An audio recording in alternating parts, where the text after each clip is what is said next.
রংপুরের গঙ্গাচড়া উপজেলার বেদগাড়ি ইউনিয়নের একটি গ্রামে নবী মুহাম্মদ সাল্লাল্লাহু আলাইহি ওয়াসাল্লামকে নিয়ে কিশোর এক শিক্ষার্থীর সামাজিক যোগাযোগ মাধ্যমে ধর্ম অবমাননাকর পোস্টের অভিযোগ তুলে হিন্দু সম্প্রদায়ের ঘরবাড়িতে ব্যাপক হামলা, লুটপাট ও ভাঙচুরের ঘটনা ঘটেছে। এর জেরে ওই এলাকায় চরম উত্তেজনা বিরাজ করছে, যদিও বর্তমানে পরিস্থিতি নিয়ন্ত্রণে রয়েছে বলে জানিয়েছে প্রশাসন।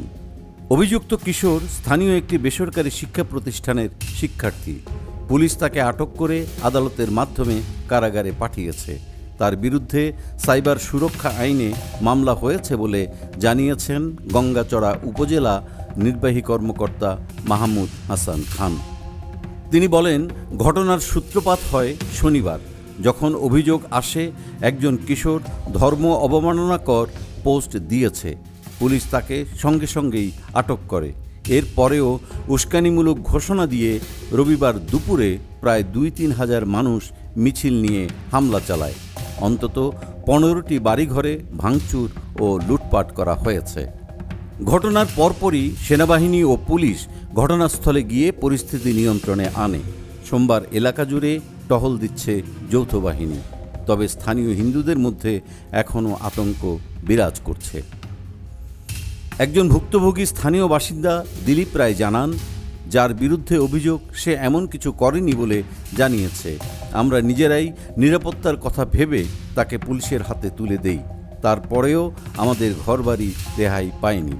অন্যদিকে গঙ্গাচড়া থানার ভারপ্রাপ্ত কর্মকর্তা মোহাম্মদ আল এমরান জানান, প্রাথমিক তদন্তে দেখা গেছে অভিযুক্ত কিশোর ধর্মীয় অবমাননাকর একটি পোস্ট দিয়েছে।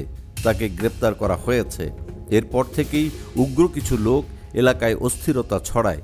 তবে বর্তমানে পরিস্থিতি নিয়ন্ত্রণে আছে। প্রশাসনের দাবি, উত্তেজনা ছড়াতে আশেপাশের এলাকা থেকে লোকজন মাইকিং করে মিছিল নিয়ে এসে হামলায় অংশ নেয়।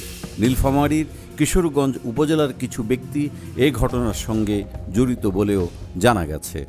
এদিকে ইউনিয়ন জামায়াতে ইসলামীর আমির শাহ আলম বলেন, সাধারণ মানুষ ক্ষুব্ধ হয়ে প্রতিক্রিয়া দেখিয়েছে। তবে আমরা বোঝানোর চেষ্টা করেছি, এখন পরিস্থিতি স্বাভাবিক। অন্যদিকে স্থানীয় বিএনপি নেতা মোহাম্মদ শহীদুল ইসলাম বলেন, অভিযুক্ত কিশোরকে দ্রুত আটকের পরও একটি মহল উস্কানি দিয়ে হামলা চালায়। অঞ্চলটিতে হিন্দু সম্প্রদায়ের উল্লেখযোগ্য উপস্থিতি রয়েছে। সর্বশেষ ভোটার তালিকা অনুযায়ী এলাকাটিতে ২৫০০-এর বেশি হিন্দু ভোটার রয়েছে। ফলে এটি হিন্দু অধ্যুষিত হিসেবে পরিচিত। স্থানীয় বাসিন্দা অরবিন্দ রায় জানান, সোমবারও মিছিলের প্রস্তুতির খবর পেয়েছি। তবে সেনাবাহিনী থাকায় পরিস্থিতি নিয়ন্ত্রণে আছে। আশেপাশের এলাকার হিন্দুরাও এসে পাশে দাঁড়াচ্ছে। শেষ খবর পাওয়া পর্যন্ত পুলিশ ও সেনাবাহিনীর টহল অব্যাহত রয়েছে। প্রশাসনের আশ্বাস, দোষীদের চিহ্নিত করে কঠোর ব্যবস্থা নেওয়া হবে।